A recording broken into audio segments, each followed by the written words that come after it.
1705 में किसी अजीब किस्म के बुखार से दम तोड़ने के बाद आयरिश खातून मार्गोरी मैककाल को जल्दी से दफन कर दिया गया ताकि उसकी लाश से वबा को फैलने से रोका जा सके। उसके खावंद ने मार्गोरी को एक कीमती अंगूठी तोहफतन दी थी जिसे उसका शोहर अपनी बीवी मार्गोरी की मौत के बाद उसके जिस्म पर सूजन हो जाने की वजह से उतारने में नाकाम रहा था। मार्गोरी की कब्र कीमती अंगूठी की वजह से चोरों के लिए एक बेहतरीन हदफ बन चुकी थी। चोर लाश और अंगूठी दोनों से रकम बना सकते थे। मार्गोरी के दफन होने के बाद उसी शाम को मट्टी खुश्क होने से पहले ही कब्र पर डाकू पहुंच गए और खुदाई शुरू कर दी। बहुत जतन के बाद चोर उंगली से अंगूठी निकाल न सके तो उन्होंने उंगली काट लेने का फैसला किया। जैसे ही उंगली काटी तो खून की धार निकली और मार्गोरी हरकत में आकर सीधी बैठकर चीखने चिल्लाने लगी। कब्र लूटने वालों के अंजाम को पता तो ना चल सका, मगर एक कहानी के मुताबिक ये अफराद मौके पर ही हलाक हो गए, जबकि एक और दावा है कि वो फरार हो गए और चोरी के पेशे से तौबा कर ली। इधर मार्गोरी कब्र के सुराख से बाहर आकर वापस अपने घर चली गई। दरवाजे पर दस्तक की आवाज़ सुनते ही उसका शोहर एक डॉक्टर और बच्चों के साथ घर में था। मार्गोरी के शोहर ने दस्तक का अंदाज पहचानते हुए बच्चों से कहा, अगर आपकी वालदा आज भी जिंदा होती तो मैं कसम खाता हूँ कि ये उसकी दस्तक होती।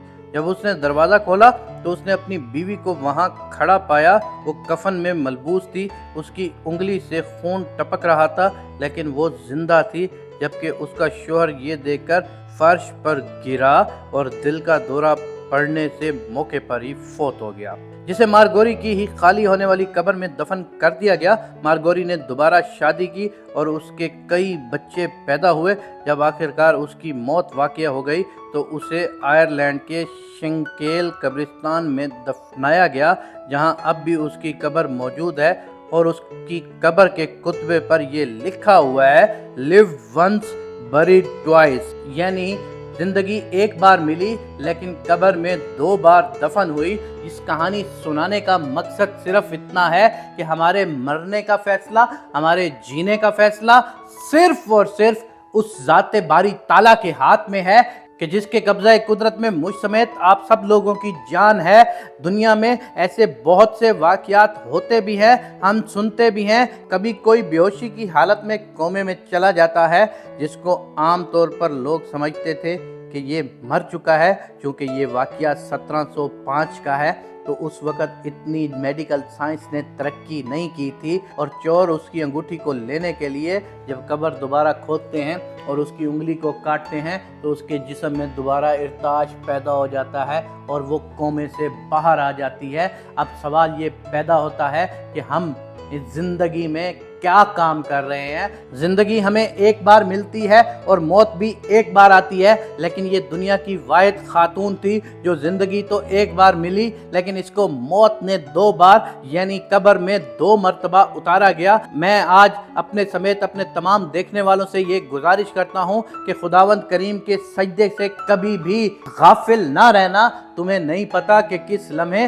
तुम्हारी या मेरी मौत हो जाए, लेकिन मौत से पहले हमें कब्र का सामान पूरा करना चाहिए। हमें अल्लाह तबारक व तआला के आगे सर झुका के हमेशा इस दरख्वास्त को लाना चाहिए कि मेरे पाक अल्लाह तू मुझ समेत तमाम देखने वालों के गुनाहों को माफ़ फरमा दे और मुझ समेत तमाम देखने वालों को कब्रों पर रहमत फरमा दे। आमीन या रब्बुल आलमीन।